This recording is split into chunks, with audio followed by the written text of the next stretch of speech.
Bonjour et bienvenue sur le podcast de Run Your Life. Je suis coach Mims, je suis coach sportif, nutritionniste et micronutritionniste diplômé d'État. Et ensemble, nous aborderons les notions d'entraînement et de nutrition en lien avec la santé et la performance. Bonjour et bienvenue sur ce nouvel épisode de Run Your Life. Aujourd'hui, nous allons parler de surentraînement, mais nous allons le détailler.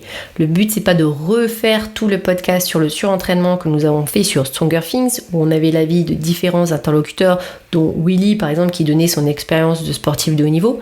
Aujourd'hui, le but, c'est vraiment de pouvoir mettre en place des outils opérationnels contre le surentraînement.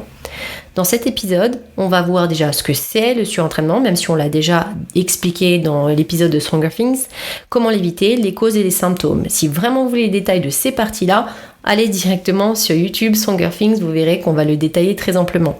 Puis, de manière plus détaillée, on va parler ici des stratégies de récupération, des tests et les biomarqueurs. Donc si vous faites des prises de sang, si un jour vous sentez ou vous avez des symptômes de surentraînement, pour le confirmer. Et on ira faire un focus sur la nutrition et la micronutrition. Déjà, le quoi ? Le surentraînement, c'est un désordre neuro-endocrinien. Il va baisser les performances, donc c'est une baisse de performance, et c'est pas possible en fait de maintenir la charge de travail habituelle quand on est dans cette situation. On est dans une sorte de fatigue persistante, problème de santé, on a une perturbation du sommeil et de l'humeur. Tout ça, c'est pas moi qui l'ai défini, c'est McKinnon dans les années 2000 qui a vraiment mis cet accent sur cette définition. Donc déjà, là, dans cette phrase, on a quelque chose d'assez court, c'est désordre, baisse de perf, pas possible de maintenir une charge de travail habituelle, fatigue, problème de santé, perturbation. Donc problème de santé, vous allez vraiment être plutôt dans je tombe malade souvent ou je me blesse, perturbation du sommeil et de l'humeur, donc irritabilité. On va venir vraiment en détail là-dessus tout à l'heure. Le corps, à savoir, ne devient pas plus fort en s'entraînant, il devient pas plus fort ni en durant en fait, il devient en récupérant de l'effort précédent.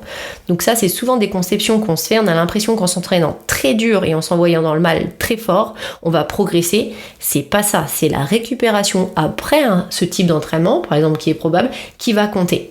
Si vous voyez que vous avez une récupération qui est inférieure en termes de temps ou de qualité à l'effort que vous avez fourni, dans ce cas-là, vous n'êtes pas du tout en train d'adapter votre corps à l'effort. Il faut se dire aussi que 65% des athlètes d'endurance ont déjà vécu une forme de surentraînement. Ça veut dire quoi ? Ça veut dire que qu'on soit athlète d'endurance, qu'on soit athlète par exemple de crossfit ou qu'on soit athlète dans des formes de sport où il y a beaucoup d'intensité, comme le rugby par exemple, on peut atteindre un surentraînement. Et donc il faut vraiment faire attention, ça ne dépend pas du volume entier de travail, ça va dépendre de l'intelligence du travail. Par exemple, un athlète d'endurance pourrait totalement encaisser le volume, cependant ce qu'il ne peut pas faire, c'est encaisser trop d'intensité dans son plan d'entraînement, et dans ce cas-là, il faut vraiment varier sa planification d'entraînement comme un athlète de CrossFit où on a de la basse intensité, de la moyenne intensité et de la haute intensité. C'est ça la clé. Puis avoir une récupération. Il va y avoir différents types de récupération, des récupérations en forme courte, moyenne et longue. On va en parler, mais en tout cas, sachez que la récupération courte, c'est celle qui a lieu tout de suite après l'entraînement. Elle est tout aussi importante qu'une récupération de type longue, comme des rest days, des jours de repos. Donc, tout d'abord, c'est quoi ? L'importance de la récupération. L'entraînement provoque des adaptations. Si on se repose, on a une progression. Donc ça veut dire que si vous vous entraînez tout le temps et que vous ne vous reposez pas, vous n'aurez pas de progression. La récupération doit être supérieure au stress que vous avez vécu, donc comme je vous l'ai dit à l'instant. On progresse en créant un stress. Ce stress va perturber l'homéostasie, donc c'est l'état d'équilibre que le corps aime être, ok, c'est pas très français, mais sur lequel le corps aime être. Et pendant la récupération, le corps va s'adapter et augmenter son palier d'homéostasie en anticipant le prochain stress ou l'entraînement. Donc ça veut dire quoi ? Votre corps, il aime un état d'équilibre, vous allez vous entraîner, vous allez perturber ce niveau d'équilibre. Vous allez récupérer et dans cette récupération, votre corps va anticiper le prochain stress et donc il va augmenter encore votre seuil de sorte à ce que le prochain entraînement, il soit, vous ayez plus de tolérance et donc augmenter à chaque fois progressivement vos capacités physiques. Cependant, si vous ne laissez pas à votre corps le temps de s'adapter et aller créer ce nouveau palier d'homéostasie, vous n'allez pas progresser. À des moments, vous allez avoir besoin de plus de récupération. À des moments, vous allez mettre l'accent beaucoup plus sur les entraînements. Tout ça va dépendre de votre planning d'entraînement, de vos plannings de saison, va dépendre aussi de votre environnement personnel. Donc le travail, le stress, les enfants, etc. Donc ça, c'est des choses qu'il faut prendre en compte. Souvent, on a l'impression de réfléchir que dans le scope de l'entraînement, mais on a dépassé, pour la plupart d'entre nous, ce palier où on se dit, on va être sportif de haut niveau et on va s'entraîner que pour ça. En général, ça arrive très tôt. Et donc, il faut vraiment définir son why, le pourquoi je fais les choses, pourquoi je m'entraîne, sans se voiler la face. Et de là, de programmer intelligemment sa saison si vous voulez faire des compétitions. Ça ne veut pas dire que vous n'aurez jamais un statut de haut niveau, donc il ne faut pas s'entraîner. Il faut se dire que si vous voulez faire de la compétition, il va falloir le planifier de sorte à ce qu'il s'intègre dans votre routine annuelle, on va dire ça, on peut garder ça sur l'année, en fonction de votre travail, de votre environnement social, environnement familial, et de sorte à garder aussi un équilibre dans votre sphère globale, votre sphère de vie. Si ça s'est perturbé, vous allez voir qu'à un moment donné, vous allez aussi perturber ici votre entraînement et donc peut-être aller vers le surentraînement. Alors, il y a différents niveaux ou paliers d'entraînement et temps de récupération. Donc là, c'est vraiment ce qu'on va les détailler. Là encore, on les avait détaillés dans l'épisode de Stronger Things. Là, je vais aller un tout petit peu plus rapidement dessus, donc n'hésitez pas à aller sur l'autre podcast si vous voulez des détails. Le premier niveau, donc il y a 4 grands niveaux. Le premier niveau, c'est la fatigue ou la surcharge aiguë, comme ça qu'on l'appelle. La récupération pour ce type de fatigue, c'est quelques minutes à quelques jours. Par exemple, si vous avez trop de courbatures après un entraînement, vraiment quelque chose qui vous empêche de vous lever, qui vous empêche de marcher ou de vivre normalement quelques jours après, vous avez dépassé ici votre adaptation, votre capacité physique. Ça peut être par différents facteurs, ça peut être un volume qui n'est pas adéquat à votre niveau d'entraînement, une charge qui est trop élevée ou pas d'adaptation aux stimuli, on est mal échauffé, et mal nourri. Pas d'adaptation au stimuli, c'est par exemple quand votre coach dans une salle de CrossFit va vous donner un stimuli. Par exemple, il va vous dire aujourd'hui c'est un AMRAP de 20 minutes. Le but c'est d'aller à tel et tel rythme, de faire tant et tant de minutes par exercice par exemple, et donc de trouver la charge adéquate pour le faire. Et que vous dites je m'en fous, ça a l'air trop simple et du coup je mets plus lourd, et que vous craquez au bout de 7 minutes et qu'après vous survivez.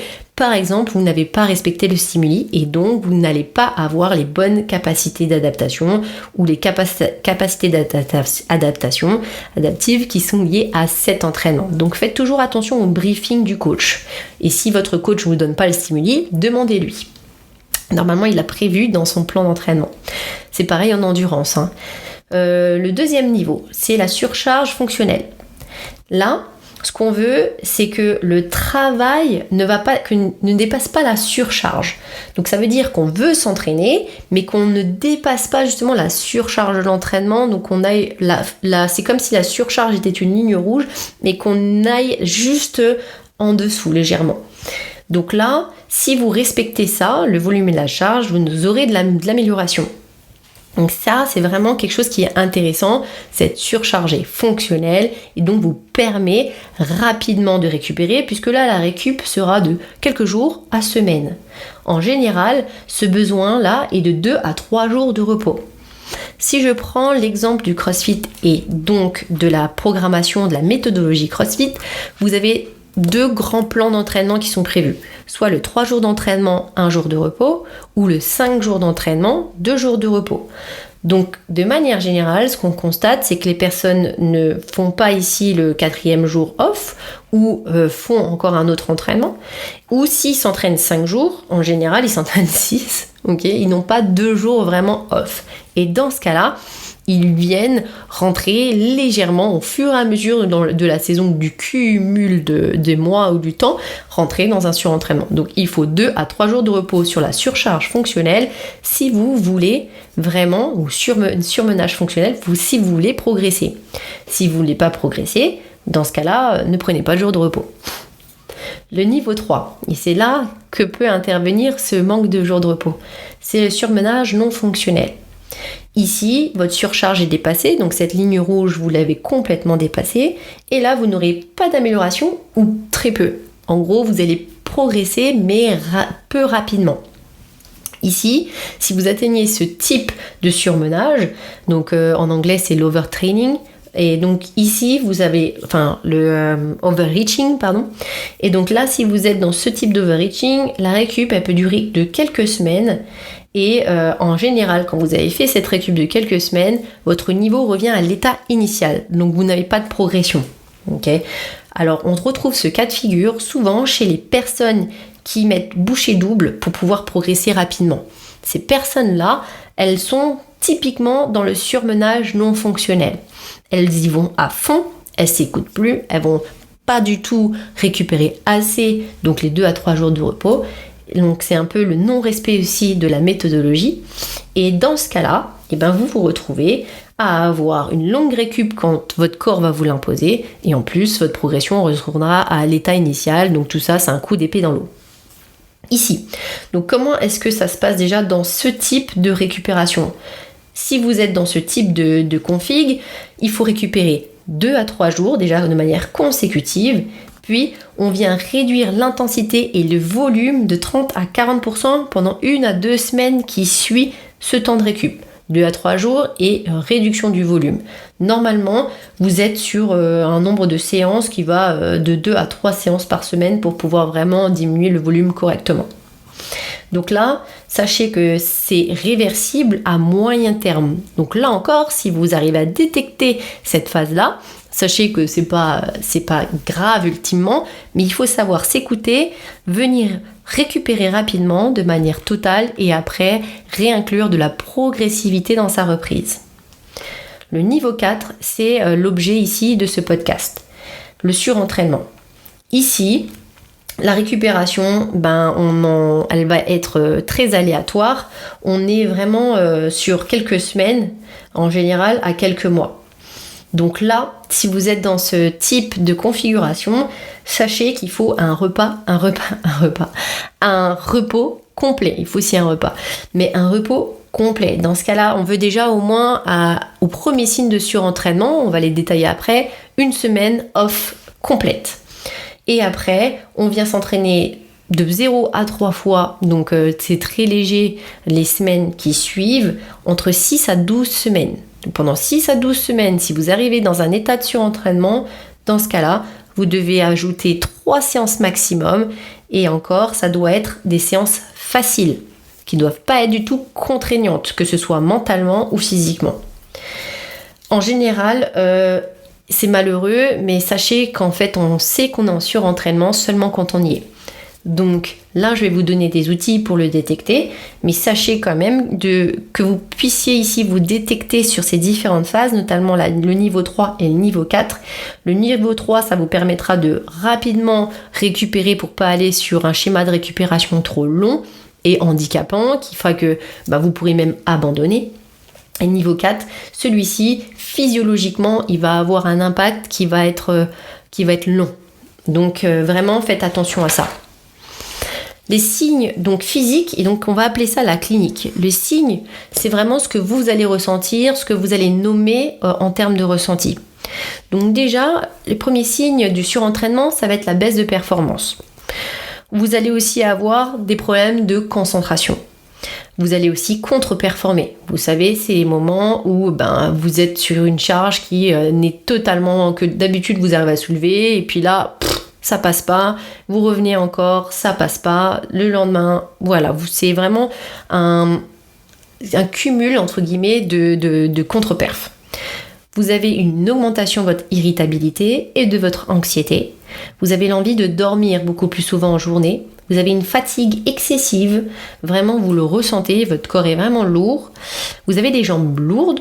Vous souffrez de dépression. Vous avez aussi une perte de motivation totale pour l'entraînement ou pour la méthodologie, par exemple. Ou si maintenant vous êtes un athlète qui allait en surentraînement en cyclisme, et ben vous êtes quelqu'un qui va être dégoûté du cyclisme. D'accord ? Pareil en CrossFit, si à un moment donné vous vous trouvez dégoûté de ça, il faut prendre du recul, c'est que vous avez atteint une forme de surentraînement.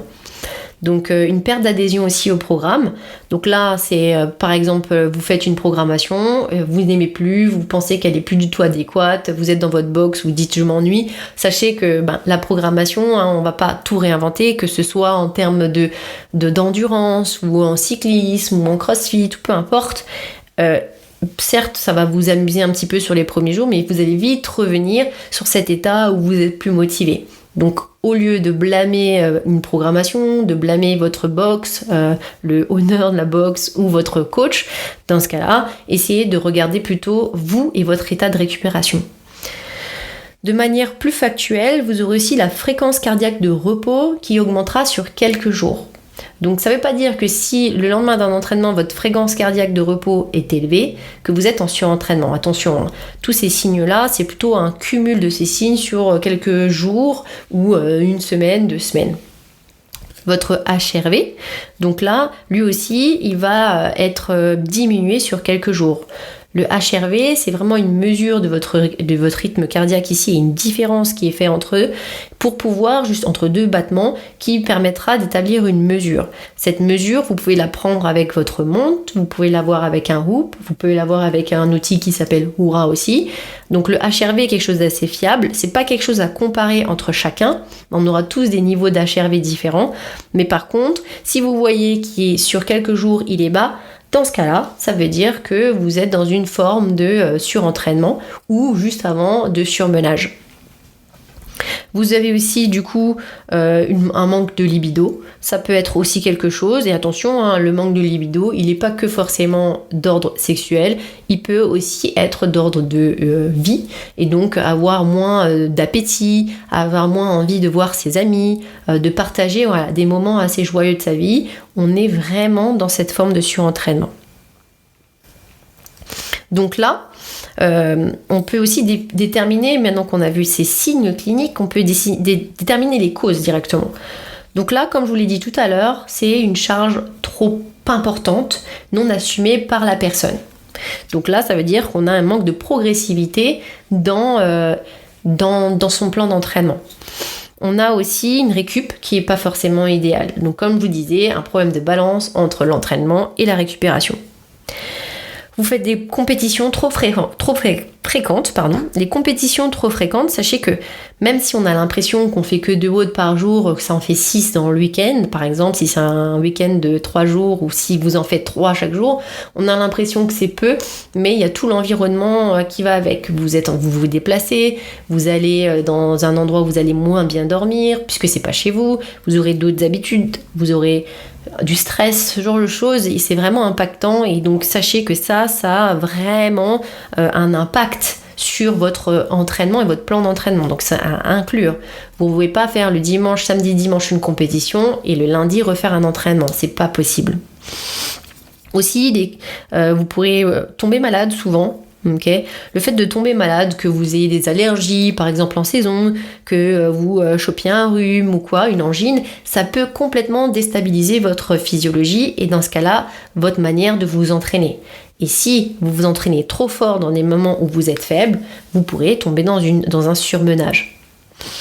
Le stress, qu'il soit physiologique qu'on a vu via l'entraînement ou aussi via un boulot qui est dur si vous travaillez comme par exemple dans le bâtiment ou quoi que ce soit, mais il peut être aussi psychologique et c'est souvent des phénomènes qu'on vient peu penser quand on s'entraîne ou quand on augmente notre charge d'entraînement ou quand on veut progresser dans une un sport par exemple. Donc le stress psychologique, c'est votre famille, c'est l'école, c'est votre travail, c'est vos collègues, ça peut être plein de choses comme ça. En autre stress, vous avez un stress environnemental, et là, vous êtes par exemple dans une ville, vous avez beaucoup de pollution, vous êtes exposé à beaucoup de polluants, vous êtes exposé à énormément de bruit, donc des pollutions sonores, des pollutions aussi, par exemple de jour, visuel. Par exemple, la nuit, vous n'avez pas forcément une bonne... une chambre très sombre, voilà, tout ça vous empêche de dormir et de vous adapter correctement. Donc là, sachez que ça fait partie des causes. Donc ne prenez pas toujours en compte l'entraînement, prenez en compte vraiment tout ce qui se passe autour aussi. D'accord ?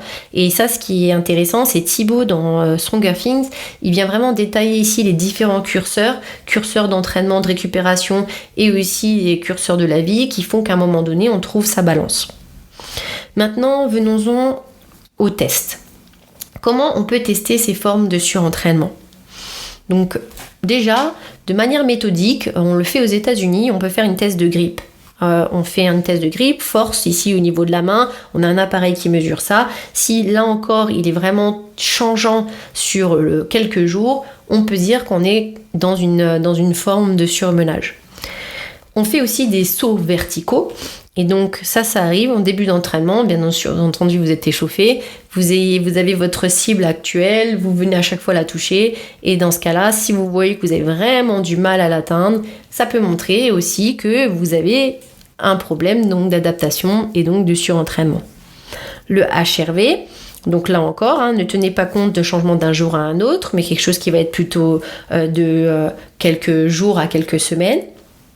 Vos performances, donc là c'est aussi un test. Par exemple, vous dites je suis pas sûre, d'habitude mon 400 mètres je le fais en 1 minute 10 par exemple, je dis ça au pif, et vous dites je vais tester et je fais un 400 mètres et vous voyez si le temps est vraiment discordant.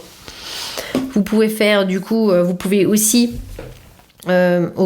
checker votre température corporelle, votre température basale. Si elle augmente, c'est un signe de surentraînement. Si votre temps de récupération, par exemple pour un entraînement que vous avez l'habitude de faire, est plus long, donc vous sentez que vous avez tous les signes que vous avez avant, ou plus de fatigue, plus de courbatures, alors que vous avez l'habitude de faire cet entraînement, il n'est pas aussi impactant, et qu'il vous faut par exemple 3 jours à la place de 1 jour, sachez qu'il faut prendre plus de récupération et faire attention au surentraînement. Vous pouvez aussi établir une sorte de questionnaire. Si vous allez venir référencer tous vos entraînements avec les scores et vos temps, peu importe, dans ce cas-là, vous pouvez aussi y ajouter des données beaucoup plus subjectives. C'est quoi par exemple votre mood, c'est quoi votre niveau d'appétit, de libido, de motivation et aussi, je sais pas moi, un critère social par exemple. Si vous voyez que vous avez dans ce questionnaire par exemple quelque chose qui est vraiment discordant, plus d'amis, plus de libido pendant quelques temps et plus du tout d'envie en fait, dans ce cas-là, attention, là encore, c'est une forme qui a l'air beaucoup plus subjective que ce que je vous ai donné tout à l'heure, mais c'est une forme ici de surentraînement. Maintenant, on peut aussi faire appel, une fois qu'on a croisé vraiment tous ces signes cliniques que je vous ai dit tout à l'heure, donc ces signes qui peuvent être plutôt subjectifs, ces signes qui sont testés par exemple avec votre température corporelle, les baisses de performance, etc. Vous pouvez perdre de motivation. Vous allez pouvoir aussi peut-être si vous êtes bien entouré et que vous avez un micronutritionniste dans vos alentours, vous pouvez aussi faire des prises de sang. Moi, ce que j'aime bien regarder chez un athlète de manière générale pour voir s'il se dirige vers une mauvaise capacité d'adaptation ou de surentraînement, c'est ces différents signes que je vais vous montrer là, tous ces différents biomarqueurs. En gros, ils seront toujours fluctuants si vous vous entraînez. Si par exemple vous dites je vais mesurer, je sais pas moi, le cortisol, donc une hormone qui lutte contre le stress, et que il change le lendemain d'un entraînement, c'est tout à fait normal. Par contre, encore une fois, si ces biomarqueurs ils perdurent dans le temps, alors ça veut dire que là l'athlète court ici au surentraînement. Donc déjà, il y a plein d'indicateurs. Par exemple, si vous regardez vraiment tous les hématocrites, tout ce qui est votre système immunitaire, ce que votre médecin pourra vous prescrire, et bien là, vous aurez déjà des bons critères. Si vous voyez que vous avez une immunité qui est à la baisse, ou par exemple, je sais pas moi, des lymphocytes qui viennent vraiment être beaucoup trop au-dessus de la norme, dans ce cas-là, ça veut dire que vous avez un système immunitaire challengé. Et il se peut fortement que c'est l'entraînement. Donc là, c'est à voir dans un contexte, d'accord ? Si vous êtes au travail, si vous êtes tombé malade, quelqu'un vous a refilé une crève, donc faites pas attention à ça. Après, ce que j'aime bien regarder chez un athlète, de manière générale, déjà c'est son niveau vitamine B9, vitamine B12, les vitamines A, E et D. A, E et D, pourquoi ? La vitamine D, vous verrez, elle ne sera jamais remboursée. Moi, je la demande à chaque fois, même dans mes propres bilans, parce que c'est quelque chose qu'il faut surveiller. C'est quelque chose qu'il faut surveiller surtout à l'approche de l'hiver. C'est ce qui fait qu'on a aussi un manque de motivation, de performance dans les saisons hivernales. Dans ce cas-là, on peut se supplémenter de manière intelligente. La vitamine D ne se supplémente pas à l'aveugle de manière générale. La vitamine B9, B12, donc ça rentre dans beaucoup de systèmes, dont par exemple les systèmes d'homocystéine aussi, qui vous permet de pouvoir avoir un système cardiovasculaire sain. Et donc ça, c'est important, ça vient de toutes les vitamines 6, 9, 12. Du coup, ça va vous permettre de pouvoir avoir justement un système efficace. Donc homocystéine, c'est aussi quelque chose que je regarde pour voir la capacité du coup de l'athlète à pouvoir justement avoir un bon système. J'aime bien regarder la testostérone et du coup la SHBG. Ne faites jamais la testostérone seule, elle est ininterprétable. Donc, je le vois souvent des médecins qui testent la testo, mais en vrai on ne peut pas savoir si on ne connaît pas la SHBG. Et vous allez pouvoir connaître la fraction libre de votre testostérone, donc celle qui vous permet réellement de pouvoir performer. Que ce soit valable chez les hommes et chez les femmes, c'est un bon indicateur. Et ça vous permet de voir si vous êtes en dessous des normes en tant qu'athlète. Bon, déjà, vous ne performez pas, malheureusement, mais c'est aussi un signe de surentraînement. Vous pouvez aussi regarder la CRP ultrasensible, c'est votre niveau d'inflammation, donc à un état très minuscule, ce qui vous permet même de détecter des inflammations intestinales. Coenzyme Q10, donc ça c'est un puissant antioxydant qui est le premier maillon de la chaîne respiratoire du cycle de Krebs. Donc ça veut dire que dans vos cellules vous avez des usines à énergie, des mitochondries. Le premier maillon ici de cette chaîne est d'un passage de coenzyme Q10 ici et d'une action du coenzyme Q10. Et donc si il vous en manque, vous n'arriverez pas à passer au maillon suivant. Et donc à chaque fois c'est des transferts d'électrons, etc. Donc, là si vous êtes manquant en puissant antioxydant, vous n'arriverez pas forcément à avoir des mitochondries qui fonctionnent sainement et déjà de manière efficace. Maintenant, en ce qui concerne déjà, là tout à l'heure je parlais de la testostérone, on peut aussi parler du sulfate de DHEA. Et ça, donc c'est vraiment tout ce qui est un précurseur d'hormones stéroïdiennes, dont la testostérone. Donc si votre sulfate de DHEA et la testo et SHBG sont pas forcément dans les bonnes normes, dans ce cas-là, ça peut corréler à une dysfonction surrénalienne et donc toute cette gestion stress vient des productions hormonales liées aux glandes surrénales. Donc si vous voyez que ici on a du mal à produire de la DHEA, donc ici c'est dans les marqueurs c'est un sulfate de DHEA, dans ce cas-là vous aurez aussi du mal à créer la testo et en général c'est parce que le cortisol vole tous ces précurseurs pour pouvoir lutter contre le stress. Et donc là, en gros, le cortisol, c'est une hormone qui lutte contre le stress. Il y a plusieurs manières de le faire. Le problème, c'est que le cortisol salivaire, c'est assez intéressant, mais il faut pouvoir avoir un laboratoire fiable de prélèvement et d'interprétation, parce que souvent, ils sont pas forcément très fiables et donc vont donner des faux résultats. Mais si vous trouvez un laboratoire qui est fiable, vous pouvez ici doser votre cortisol salivaire au réveil, puis 30 minutes après. Et en général, on aime utiliser ce cycle à 20 heures aussi pour pouvoir comprendre l'évolution en fonction du rythme circadien de votre cortisol et de savoir s'il est dans les normes, dans les différentes portions de temps de la journée.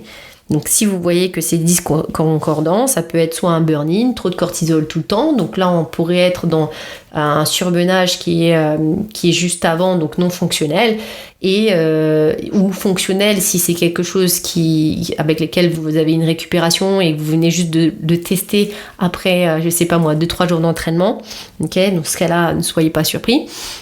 Par contre, si maintenant vous voyez que c'est en dehors des normes et dans ce cas-là un défaut de production de cortisol, dans ce cas-là ça peut être du coup lié au surrénal et ça peut être une dysfonction surrénalienne qui fait que vous courez sur un petit burn-out. Et malheureusement, si les médecins en général prescrivent le cortisol urinaire qui est pas du tout lié à cette histoire de courbe dans la journée de temps, c'est du rythme circadien. Dans ce cas-là, il est très peu interprétable puisque vous allez faire votre prise de sang à un moment donné, vous ne le saurez pas trop. Donc moi, ce que j'aime bien regarder aussi, c'est le 17-OH stéroïde. Et là, en fait, vous avez vraiment un regard sur la fonction surrénalienne, puisque là, vous êtes sur un dosage des métabolites du cortisol, la manière dont votre foie a traité votre cortisol et connaître la quantité dans vos urines. Et ça, ça donne un bon reflet sur votre fonction surrénalienne. Après, ce que j'aime bien regarder aussi, c'est donc l'hyperméabilité des intestins de l'athlète. Ça peut être le LBP quand je vois qu'une personne a du mal à digérer, elle peut être plutôt anxieuse, ballonnée. Et si maintenant elle a du budget, en général, on va aller checker ça. Pourquoi ? Parce que si vous avez une hyperméabilité intestinale, vous allez faire rentrer beaucoup d'endotoxines dans votre système et donc vous aurez un système immunitaire qui sera trop challengé. Et dans ce cas-là, vous pourrez tomber malade et vous aurez des problèmes aussi. Donc vous avez un stress physiologique en plus du stress de l'entraînement. En gros, les deux peuvent être liés. Ça peut être aussi l'entraînement qui vient créer cette hyperperméabilité, donc aussi votre nutrition. Donc c'est vraiment un cercle vicieux qui a surveillé. Il faut comprendre la racine pour pouvoir y remédier. Donc voilà, ça va être vraiment un topo sur les prises de sang qui pourraient être faites. Maintenant, les stratégies. Les stratégies ici pour contrer le surentraînement. Donc déjà, la récupération. Donc comme vous disiez, il y a différents types de récupération, courte, moyenne et longue. Courte, ça va être directement après l'entraînement, donc quelques minutes au lendemain. Moyenne, ça peut être 2 jours, 3 jours. Et puis après, plus long, ça peut être semaine à mois. Et donc, la récupération, elle commence après directement l'entraînement. Vous avez différents moyens de pouvoir l'enclencher. Ça va être le changement de musique. Si vous écoutez une musique très stimulante, dans ce cas-là, vous passez sur une musique douce et lente qui va permettre à votre système nerveux de pouvoir switcher de mode et donc de passer sur un autre mode que le mode combat. On va aussi avoir des techniques de respiration. Moi, celle que j'aime bien utiliser, c'est la respiration en carré. Box breathing, c'est ce qu'ils utilisent chez les Navy Seals. Et donc là, vous pouvez tenir de 3 à 10 minutes. En général, vous inspirez sur 3, 4, 5 secondes, tout dépend. Vous choisissez un mode, donc par exemple 5 secondes. Vous retenez votre respiration sur 5 secondes. Vous expirez sur 5 secondes. Vous retenez votre respiration sur 5 secondes et vous tournez comme ça de 3 à 10 minutes. Si vous voyez que c'est trop difficile, commencez par 3 secondes par exemple. Après, vous pouvez aussi utiliser les massages, pistolets. Donc vous utilisez un Theragun par exemple. Pourquoi ? Pour aller faire circuler les fluides et vraiment aller évacuer toute l'oxydation que vous avez créée, les radicaux libres. Et d'ailleurs, c'est aussi quelque chose que j'aime regarder. Je ne l'ai pas noté ici, mais vous pouvez aussi checker dans vos marqueurs biologiques toute votre oxydation. Donc là, j'ai mis plutôt les vitamines A, E, c'est vraiment les antioxydants. Désolée de venir là-dessus maintenant. Mais vous pouvez aussi regarder ici votre SOD, GPX. Donc ça, c'est la glutathion peroxydase. Vous pourrez avoir ici, du coup, votre capacité ici à pouvoir justement à lutter contre ce stress oxydatif ou votre niveau oxydatif. Donc ça, c'est très intéressant. Dommage de le dire seulement maintenant. Vous pouvez du coup utiliser le pistolet, comme je vous disais, pour aller évacuer. Donc si vous êtes bien hydraté, vous allez évacuer ces pas toxines, mais on peut le dire si sont maltraités. Dans ce cas, moi, ce que j'aime bien utiliser, c'est si j'ai pas de trame, je sais pas quoi faire, j'utilise GoWood.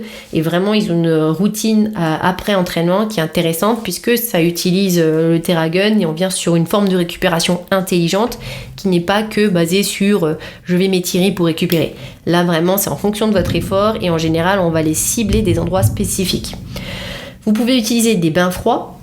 Donc si vous faites des compétitions et que vous les récupérez rapidement, ou si par exemple vous avez mal planifié votre saison et que vous avez je sais pas moi, une compétition au bout d'un mois, 2 mois, un mois, 2 semaines, voilà, c'est ça que je voulais dire, 2 semaines, 1 mois, dans ce cas-là il faut vraiment récupérer de la précédente compétition. Dans ce cas, utilisez des bains froids ou de la cryothérapie. Vous n'aurez pas de gain par rapport à votre entraînement après lequel vous effectuez ça, mais par contre vous allez récupérer plus rapidement, vous allez stopper réellement le système inflammatoire. Donc ce cas, il faut vraiment faire attention. En général, de 2 à 3 degrés, votre bain, s'il est à cette température, ça sera assez court. Vous avez besoin de vous plonger dedans que quelques temps. Si c'est plus chaud, dans ce cas-là, il faut rester plus longuement. Donc 7-10 minutes, sinon ça reste 2-3 minutes. Des personnes utilisent des INS, donc en gros vous pourrez avoir des anti-inflammatoires non stéroïdiens. Alors attention, si vous faites des compétitions et que vous prenez un ibuprofène après, sachez que vous pourrez avoir une fragilité, surtout si vous faites ça de manière récurrente, déjà au niveau hépatique, au niveau de votre foie, et donc ça c'est pas top. En vrai ça peut être que très rare, si vraiment c'est insurmontable. Vous avez aussi des INS qui provoquent des problèmes digestifs. Donc si à un moment donné vous ne le supportez pas et que le lendemain vous avez une compétition, dans ce cas vous pourrez vraiment être au plus mal en fonction de votre digestion. Et il y a aussi des INS qui sont dans le répertoire des produits dopants. Donc faites bien attention, regardez quand même sur si vous faites une compétition et que vous êtes testé, ça peut être quelque chose qui peut être pris dedans. Et ça dépend de l'INS. Et après, vous avez toutes les stratégies de nutrition, sommeil, exposition au soleil. Donc, tout ce qui est nutrition, je vais le détailler tout de suite. Maintenant, en ce qui concerne le sommeil, sachez qu'il faut optimiser, il y a différentes routines, ça fera l'objet d'un autre podcast, mais on va s'éloigner des écrans bleus, on va faire des efforts en fonction de l'exposition à la lumière, donc on va mettre des lumières indirectes dès que la lumière du jour descend, on va vraiment ne pas s'exposer à l'information avant de dormir, donc on va vraiment se mettre une routine et se dire, par exemple, moi la mienne, c'est à partir de 22h, c'est encore même assez tard, mais je sais que je ne touche plus de téléphone ou quoi que ce soit. Donc ne m'écrivez pas après 22h. L'exposition au soleil aussi. L'exposition au soleil est importante puisqu'elle va permettre de pouvoir vraiment se confronter à un bon rythme circadien. Donc ça veut dire avoir un bon cycle avec la lumière et donc de produire les bonnes hormones au bon moment. Savoir quand on va relâcher de la mélatonine pour pouvoir s'endormir, etc. Créer son hormone de croissance, etc. Et du coup aussi, l'exposition au soleil va jouer sur votre niveau de vitamine D. Et donc là, on va pas forcément voir le lien dans la nutrition, même si on pourrait aussi en trouver des sources, mais c'est très rare. Et dans ce cas-là, c'est la vitamine D donc c'est l'exposition au soleil qui va générer ça. Et sachez que la vitamine D, ce n'est pas une simple vitamine, c'est vraiment une hormone. Donc faites bien attention parce que c'est quelque chose d'important dans votre progression, dans votre capacité à créer du muscle et être en bonne santé. De pouvoir avoir un bon niveau. Maintenant, en termes de nutrition, déjà, le premier point, c'est si vous entraînez beaucoup, il faut que vous mangiez assez pour couvrir ces dépenses énergétiques. Donc ce qu'on veut, c'est surtout pas de déficit. Si votre but est de performer, dans ce cas-là, il va falloir éloigner cet objectif de vous sentir bien tout nu. D'accord, au beau tout nu plutôt. Il va falloir vraiment essayer de pouvoir rentrer ici assez de calories pour pouvoir combler ces déficits énergétiques, surtout, c'est la priorité. De manière globale, vous avez quand même un cercle vertueux qui fait que vous serez beau tout nu, quoi qu'il arrive.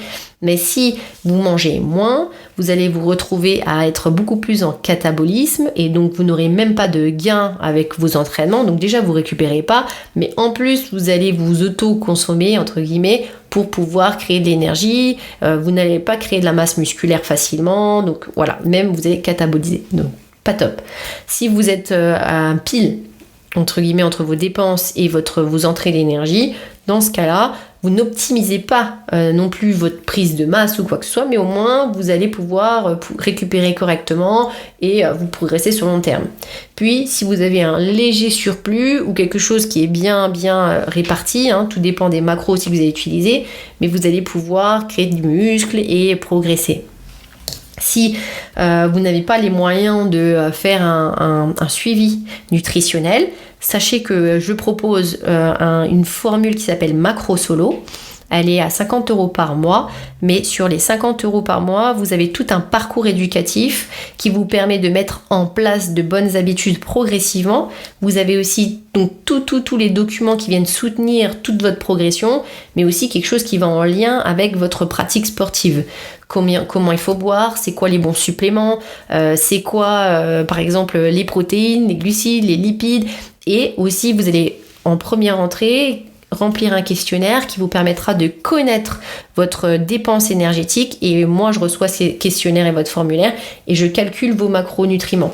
Et dans le parcours Macro Solo, je vous apprends à adapter ces niveaux macros, ces macros en fonction de vos résultats. Donc voilà, c'est vraiment une formule que j'ai créée pour donner accès à une connaissance en nutrition, mais aussi une indépendance en nutrition à un maximum de monde. Donc voilà, au cas où.